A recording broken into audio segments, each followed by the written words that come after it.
Membahas mengenai paru-paru basah nih, Dokter Arlene. Kita kan sering dengar ya, kalau masyarakat tuh ngomong paru-paru basah, mereka bilang, oh jangan kalau keluar naik motor malam-malam, jangan lupa pakai jaket karena kalau nggak nanti kamu kena paru-paru basah. Ada lagi. Apa tuh dia bilang? Kalau misalnya cewek-cewek abis keramas, jangan dibiarin begini. Nanti airnya masuk ke dalam jadinya paru-paru basah. Ada juga.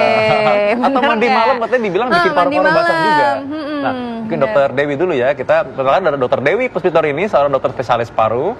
Bisa memberikan penjelasan mengenai paru-paru basah itu sebenarnya apa yang dimaksudkan. Dan juga ada Dokter Chandra di sini ya untuk rehabilitasi medisnya. Nanti kita akan membahas juga nih mengenai terapinya.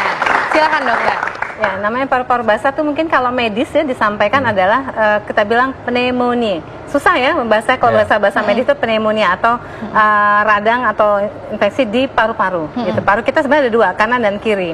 Jadi ada infeksi di paru-parunya dan itu penyebabnya ada bakteri itu udah banyak, kemudian ada virus gitu, ada mikoplasma. Jadi memang ada suatu infeksi sebenarnya. Jadi sebenarnya orang bilang paru-paru basah padahal sebenarnya paru-parunya itu terinfeksi ya dok ya? Oke. Apakah benar nih dok mitosnya itu karena kena angin malam? Iya, angin malam seperti apa? Angin malam. Oke. Jadi katanya karena kena angin malam. Bener nggak dok? Mitos atau fakta? Jadi kalau dibilang mitos, bilang sering kena angin malam tidak. Kita juga banyak aktivitas teman-teman kita yang malam tidak. Semua kembali kepada daya tahan tubuh kita, kemudian pola hidup sehat kita. Gitu. Kalau kita misalkan ya merokok, minum alkohol, contoh ya itu semua dengan pola makan yang kurang baik, daya tahan tubuh kita rendah atau jadi menurun, kita akan mudah terinfeksi. Normal, rongga mulut kita, usus kita juga ada kuman kan.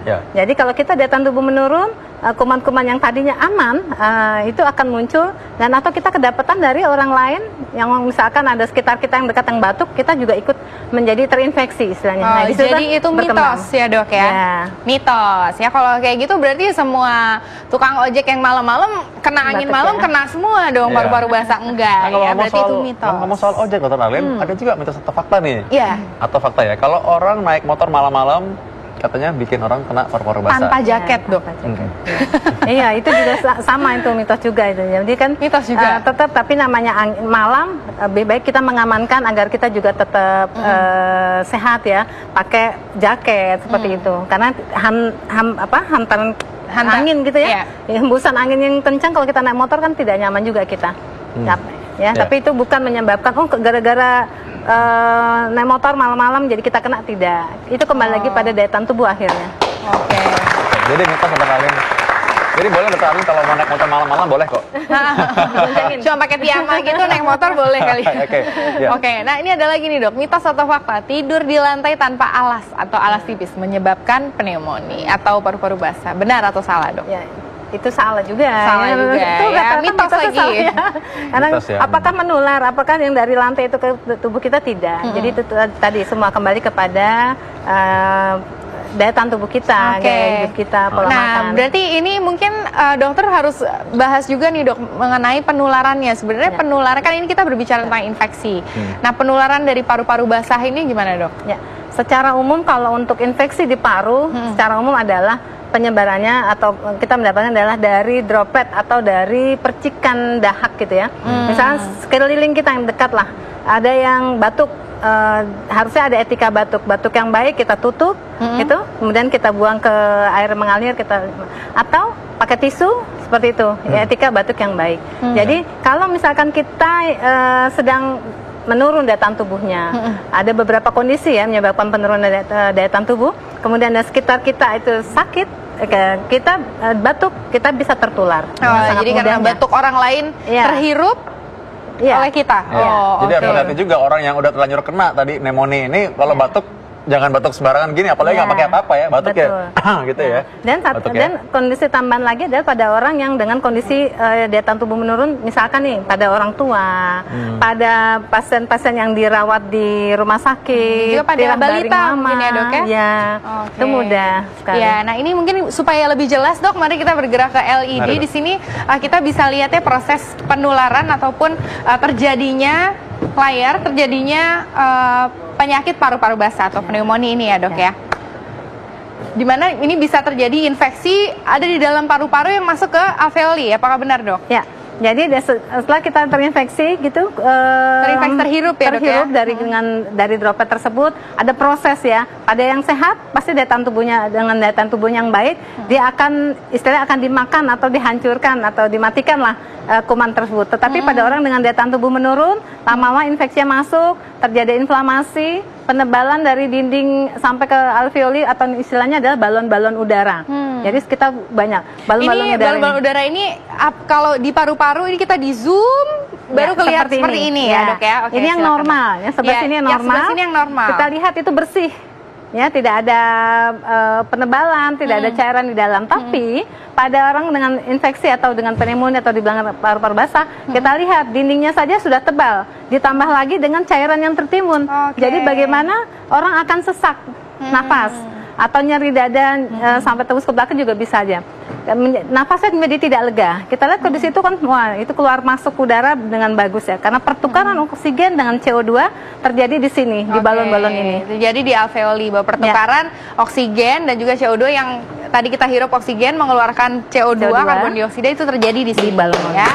Nah makanya dibilang paru-paru basah ya dok ya, karena bisa terjadi ada cairan ataupun darah yang ada di dalam alveoli ini. Oke, nah dokter Vito mungkin ada pertanyaan. Iya nih dok, kalau misalkan dengan seperti ini ya, berarti memang jelas nih nggak ada hubungannya kalau orang bilang tidur di lantai, orang naik motor nggak pakai jaket, mandi malam-malam sama paru-paru basah, ya. Nah, gejala-gejalanya dok secara umum apa yang patut diwaspadai oleh masyarakat apabila mereka pikir oh ini jangan-jangan terkena pneumonia atau paru-paru basah ini? Jadi gejala-gejalanya itu ada beberapa gejala. Yang umum adalah kalau pada usia masih muda seperti kita ngakunya muda ya. Masih muda dong dok. Masih muda kalau masih muda ini. Jadi itu ada batuk, batuknya berdahak, kadang tanpa dahak juga ada.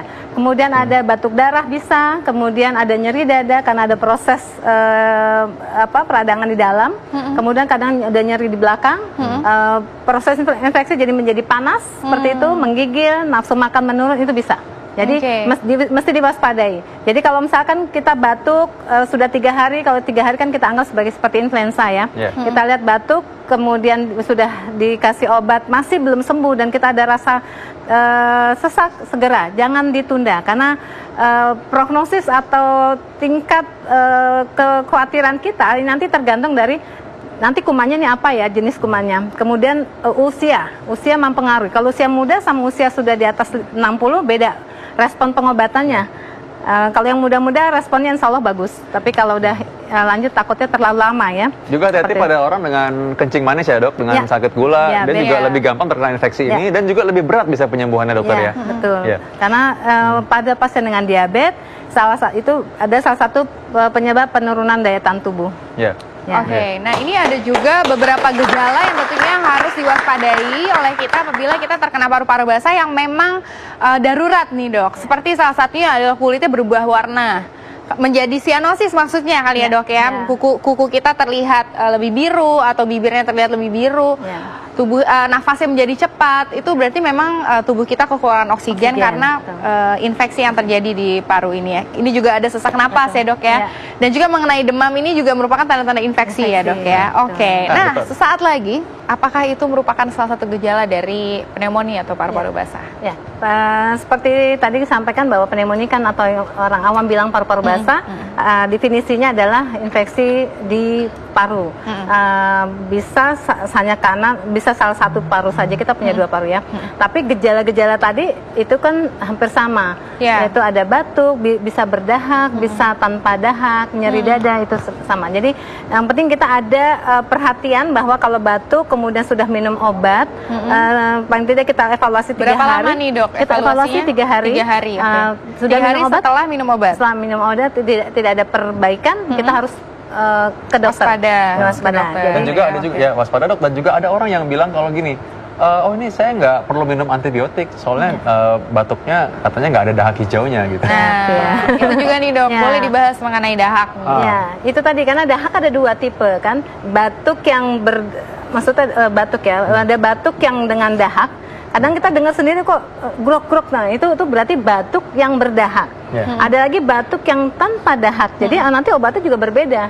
Kalau batuk tanpa dahak menjadi istilahnya tidak produktif, kasihan, capek dia. Jadi kita kasih justru obat yang meredam batuknya. Kalau yang berdahak justru kita kasih pengencer dahak agar mudah dikeluarkan. Nah, pada pneumonia risiko terjadi dahak banyak bisa. Nah itu kita nanti akan dibantu oleh fisioterapi. Nah kebetulan kita punya undang Dokter Chandra, dokter spesialis rehabilitasi. Dokter, penting untuk pulih kembali setelah sakit paru-paru basah nih. Nah, bagaimana caranya supaya pulih kembali seperti sedia kala, dokter? Yang datang ke rehabilitasi medik ada dua ya dok. Jadi saat dia dirawat inap atau dia dirawat jalan. Kalau dirawat inap otomatis dia berbaring. Jadi nomor satu, kalau memang seperti yang dokter Devi bilang tadi, kalau memang dahaknya itu banyak, ya kita akan keluarkan. Tapi jaringan paru-parunya sendiri kan bengkak, jadi dia akan diatasi dulu, semua kondisinya bagus. Oke, kalau dahaknya lengket biasanya juga diencerkan. Ada yang dengan uap, ada yang dengan obat minum. Setelah encer kita bantu untuk mengeluarkan. Mengeluarkan tuh butuh kemampuan tubuh untuk membatukkan. Otot nafas kita yang jarang kita pelihara itu namanya diafragma. Otot yang sangat besar, yang fungsi dia adalah menarik nafas, kayak vacuum cleaner paru-paru kita tuh, sedot sebanyak-banyaknya, lalu dibatukkan ke atas, das gitu. Saat membatukkan itu dia harus efektif karena dia harus menyedot sebanyak-banyaknya, dan saat dia batukkan benar-benar semua itu ke atas.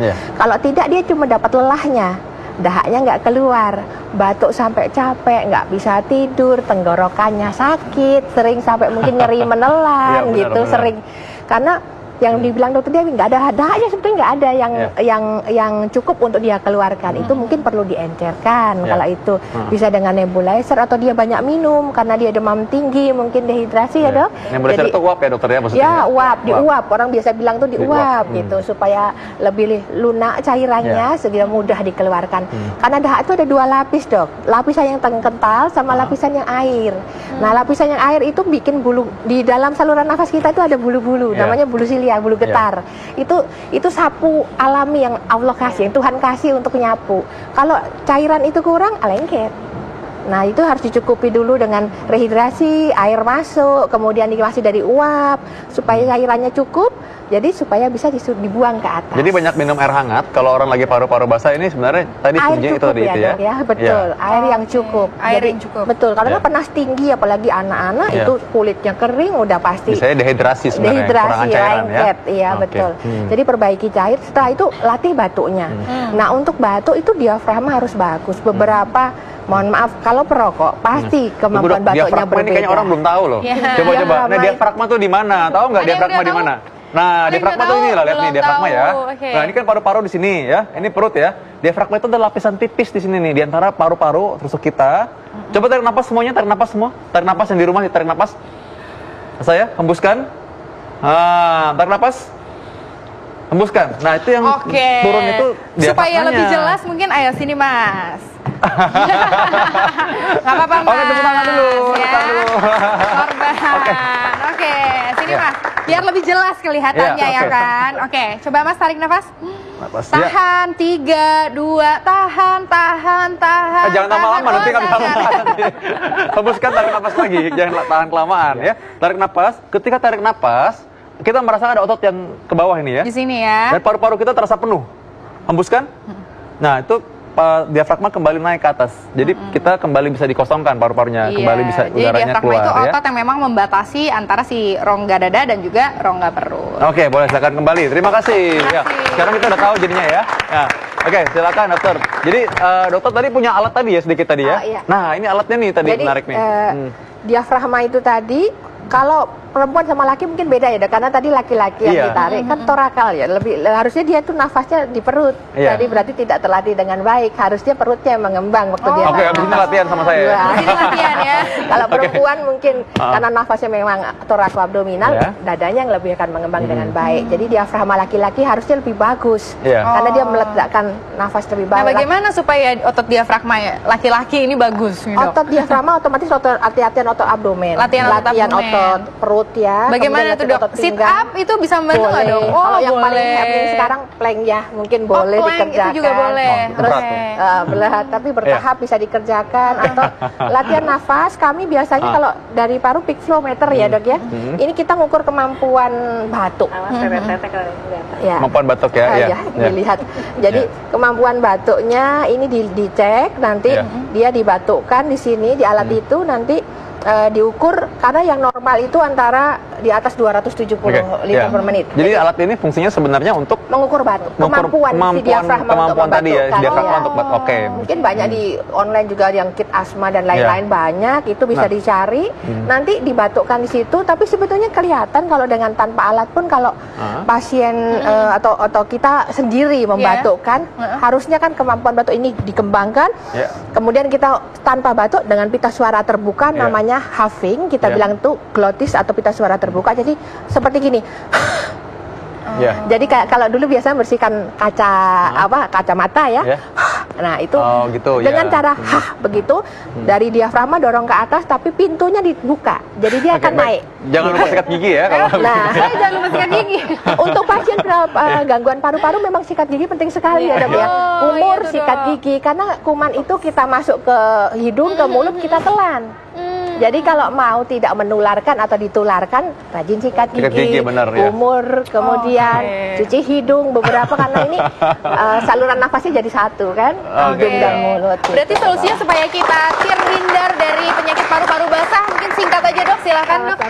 Ya, jadi menghindari untuk kita pencegahan ya, pencegahan, yaitu pola hidup sehat pastinya, tidak merokok, ya, kemudian tidak minum alkohol, seperti itu, kemudian dietnya yang baik, kemudian olahraga juga betul dok, olahraga untuk melatih otot-otot dada kita.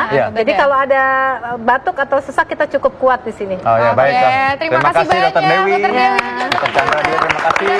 Kita akan kembali lagi dengan informasi menarik dan juga tips-tips mengenai cara sehat tentunya besok hari 13 sampai 14 ya. Iya, dan juga jangan lupa untuk menyaksikan tayangan-tayangan kita di Ayo Hidup Sehat, yaitu melalui laman viva.co.id ataupun melalui TV One Connect. Ya, baik. Ingat, kesehatan adalah anugerah kita yang paling berharga. Oleh karena itu mulai hari ini Ayo Hidup Sehat dan tetap semangat. Yeay.